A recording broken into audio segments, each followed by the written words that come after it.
పూరా లోకల్.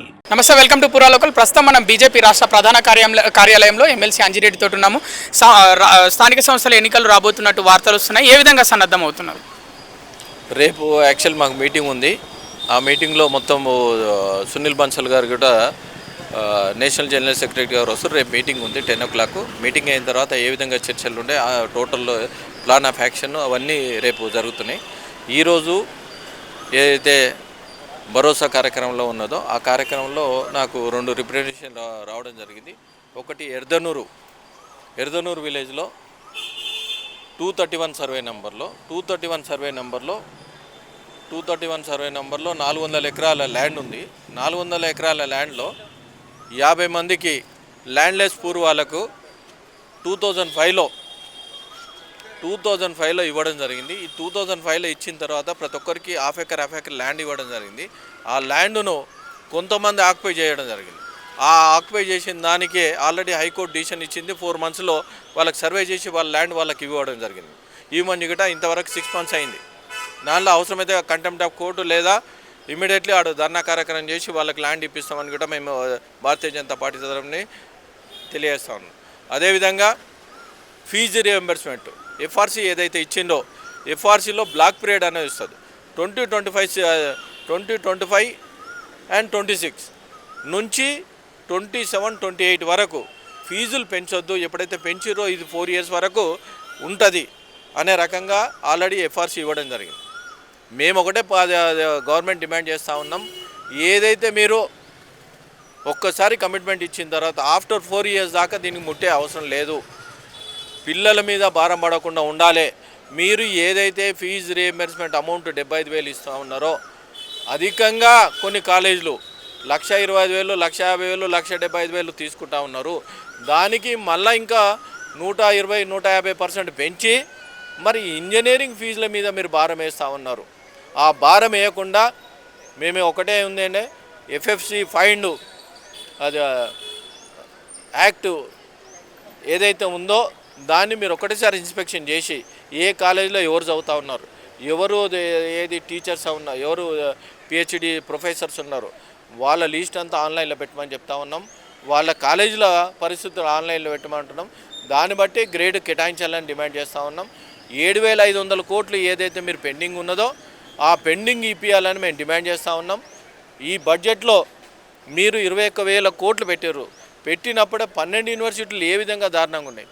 ఈ 12 యూనివర్సిటీల్లో టీచింగ్ నాన్ టీచింగ్ 70% వాళ్ళందరూ రిటైర్మెంట్ అయిపోయారు. దాన్ని ఇమీడియట్లీ ఫిలప్ చేయాలని డిమాండ్ చేస్తూ ఉన్నాం. అదేవిధంగా ఏదైతే అమౌంట్ మీరు ఇస్తూ ఉన్నారో ఈ అమౌంట్ను ఇచ్చి ప్రతి కాలేజ్ను నీ టాయిలెట్స్ కట్టుకొని మొదలు పెడితే నీకు హాస్టల్స్లో అయినా తర్వాత క్లాస్ రూమ్స్ అయినా అన్నీ రిపేర్ అయినా చేయాలి, కొత్త అయినా కట్టాలని డిమాండ్ చేస్తూ ఉన్నాం. అదేవిధంగా మీరు ఏదైతే ఇచ్చిన వాగ్దానాన్ని విద్యార్థులు ఎవరైతే ఫీజు రియంబర్స్మెంట్ ట్యూషన్లో తీసుకుంటే వాళ్ళకి ఇమీడియట్లీ సర్టిఫికెట్స్ గవర్నమెంటే డైరెక్టు కాలేజీలకి అమౌంట్ వస్తుంది. వాళ్ళ సర్టిఫికెట్లు ఇచ్చి పై చదువులు చదవడానికి ఆటంకం కాకుండా ఉండాలని మేము డిమాండ్ చేసినాం. అదేవిధంగా బి కేటగిరీ విషయంలో తీసుకుంటే చాలామంది సీట్లు అయిపోయినాయని చెప్తా ఉన్నారు. చాలామంది గమ్మత్ చేస్తూ ఉన్నారు. కౌన్సిలింగ్ కాకముందే కాలేజీలో సీట్లు చాలామంది కొంతమంది చెప్తా ఉన్నారు, వీళ్ళు అమ్మేశ్వరని చెప్తా ఉన్నాం. మెడికల్గా నీట్లో ఏ విధంగా అయితే బి కేటగిరీ సీట్లు ఇస్తారో దానికి అనుగుణంగా సేమ్ మీ బి కేటగిరీ సీట్లు ఇవ్వాలని డిమాండ్ చేస్తూ ఉన్నాం భారతీయ జనతా పార్టీ తరఫున. అలాగే ఇప్పుడు స్కూల్స్ స్టార్ట్ అయిపోయాయి. అలాగే అంటే పిల్లల తల్లిదండ్రుల మీద ఫీజుల భారం ఎక్కువ అవుతుంది. మీ బీజేపీ పార్టీకి దృష్టికి ఏమన్నా వచ్చిందా? మేము ఒకటే చెప్తున్నాం, గతంలో కూడా ఏంటంటే నేషనల్ ఎడ్యుకేషన్ పాలసీ ఇంప్లిమెంటేషన్ చేసుకుంటే అప్పుడు ఒక్కసారి పిల్లవాడు చదువుకుంటే 10th, 12th వరకు చదవడానికి ఆస్కారం ఉంది. మేము ఆల్రెడీ చెప్పడం జరిగింది, ఎక్కడైతే 10th class to ఇంటర్మీడియట్ పోవాలంటే గ్యాప్ 40% గ్యాపు అన్ఎడ్యుకేటెడ్ అయిపోతూ ఉన్నాం. ఏది డ్రాప్అవుట్ చాలా అవుతున్నారు. ఒకటే ఏంటంటే భారతదేశంలో 50% యువత ఏదైతే ఉందో చదువుకునే యువతను మనం ఎడ్యుకేషన్ చేసుకుంటే భారతదేశానికి వెపన్ ఓన్లీ యువత ఎడ్యుకేటెడ్స్. ఈ భారతదేశం మీద ఆధారపడి ఎన్నో ప్రపంచ దేశాల్లో చాలామంది ఆధారపడి ఉన్నారు. మన దేశంకి వేరే దేశంలో పోయి పనిచేస్తూ ఉన్నారు. దీనికి ఎక్కడ ఇబ్బంది కాకుండా ఉండాలి. అందుకోసానికి ఏంటంటే స్టేట్ అండ్ సెంట్రల్ ఒక ఇద్దరు కలిసి పనిచేస్తేనే వాళ్ళకు విద్యార్థులకు సముచిత న్యాయం చేయడానికి ఆస్కారం ఉంటుంది.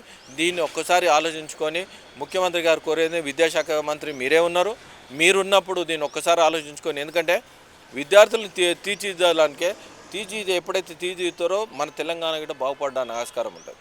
ఇప్పటికీ కేరళనే బాగుంది. కేరళనే ప్రతి ఒక్కరు ఏంటంటే అనాలిసిస్ చేస్తే ఇప్పుడు తెలంగాణ ఇంత బాగా పైకి వచ్చింది. నీకు తెలంగాణ మీరు విషయంలో తీసుకుంటే సర్ప్లస్ బడ్జెట్ ఇచ్చిన తర్వాత ఎడ్యుకేషన్ని దీన్ని ఇంప్లిమెంటేషన్ చేసినప్పుడే దేశం బాగుపడితే దేశానికి మనం ఏమైనా ఇవ్వడానికి ఆస్కారం ఉంటుంది. ఒక్కసారి మీరు ఆలోచించుకొని దీని మీద దృష్టి పెట్టి చేయాలని ముఖ్యమంత్రి గారిని డిమాండ్ చేస్తారు. ఇంజనీరింగ్ కాలేజ్లో ఫీజుల రూపంలో అంటే డొనేషన్ల రూపంతో తల్లిదండ్రుల మీద భారం ఎక్కువ మోపుతుందని వార్తలు వస్తున్నాయి. అదే విషయంలో నేను చెప్పిన ఇప్పటి వరకు కొన్ని టాప్ 10 కాలేజీలు ఏదైతే ఉన్నాయో సిబిఐ అయినా విఎన్ఆర్ అని అన్ని కాలేజీలు తీసుకుంటే వీళ్ళు ఫీజు రియంబర్స్మెంట్ ఇచ్చేది 75,000. గతంలో వీరు కలెక్ట్ చేసింది ఏంటంటే 1,20,000. ఇప్పుడు ఫీజు పెంచమని 2,30,000, 2,50,000 దాకా పెంచమని వీళ్ళు లెటర్ ఇవ్వడం జరిగింది. ఫ్యాక్ట్ ఫైండ్ కమిటీ ఏదైతే ఉందో నేను కమిటీకి ఒకటే డిమాండ్ చేస్తూ ఉన్నాను, మీరు ఏ విధంగా అయితే గతంలో బ్లాక్ పీరియడ్ ఏదైతే పెట్టిరో అంతవరకు దీన్ని టచ్ చేసేది కూడా లేదని మేము భారతీయ జనతా పార్టీ తరఫున డిమాండ్ చేస్తూ ఉన్నాం. ఇంకొకటి ఏంటంటే ఫీజు రెగ్యులేటరీ కమిటీ ఏదైతే ఉందో ఆ కమిటీ ఇచ్చిన బ్లాక్ పీరియడ్ను నన్ను అదేవిధంగా ఉంచాలి. 2027 నుంచి 28 వరకు 27-28 వరకు దీన్ని అదేవిధంగా ఉంచాలని మేము డిమాండ్ చేస్తాం. చివరి ప్రశ్న, విద్యాశాఖ ముఖ్యమంత్రి దగ్గరనే ఉంది. రాష్ట్రానికి విద్యాశాఖ మంత్రి అవసరం ఉందా, లేకపోతే ముఖ్యమంత్రి ఆ పాత్రను విద్యాశాఖ మంత్రిగా కూడా పాత్రను కరెక్ట్గా పోషిస్తున్నారా? అది మీరు కాంగ్రెస్ పార్టీని అడిగే ప్రశ్న. మేము ఒకటే ఏంటంటే ఎక్కడైతే తప్పులు జరుగుతున్నాయో ఏలెత్తి చూపించే బాధ్యత మాది ఉంది. మేము ఎక్కడైతే ఇంజనీరింగ్లో బి కేటగిరీలో ఏదైతే ఉందో మేము చెప్పినాం, నీట్ ఏ విధంగా చేస్తుందో ఆ విధంగా చేయమని. ఫీజు రియంబర్స్మెంట్ ఏదైతే 75,000 మీరు ఇస్తూ ఉన్నారో ఫీజు కాలేజీలందరూ కలిసి ఫీజు ఇంక్రీజ్ చేయమని లెటర్ ఇచ్చారు. దాన్ని ఇంప్లిమెంటేషన్ చేయదని డిమాండ్ చేస్తూ ఉన్నాం. అదేవిధంగా బి కేటగిరీ ఏదైతే ఉందో ఆ విధంగా చేయమని చెప్పినాం. అదేవిధంగా ఏదైతే మీరు చాలామంది ఈ కాలేజీలు అయిపోయిన తర్వాత పై చదువులు చదువుకోవాలని ఫీజు రియంబర్స్మెంట్ అమౌంట్ రాకుండా వీళ్ళ సర్టిఫికెట్లు ఇస్తలేరు. బేషరతుగా వాళ్ళందరికీ అమౌంట్ రిలీజ్ చేసి సర్టిఫికెట్లు ఇవ్వాలని మేము డిమాండ్ చేస్తా ఉన్నాం. ఒకవేళ వాళ్ళు రాకపోతే అందరు భారతీయ జనతా పార్టీకి రండి, మేము ఏ విధంగా రాదో మేము చూస్తామని చెప్తా ఉన్నాం.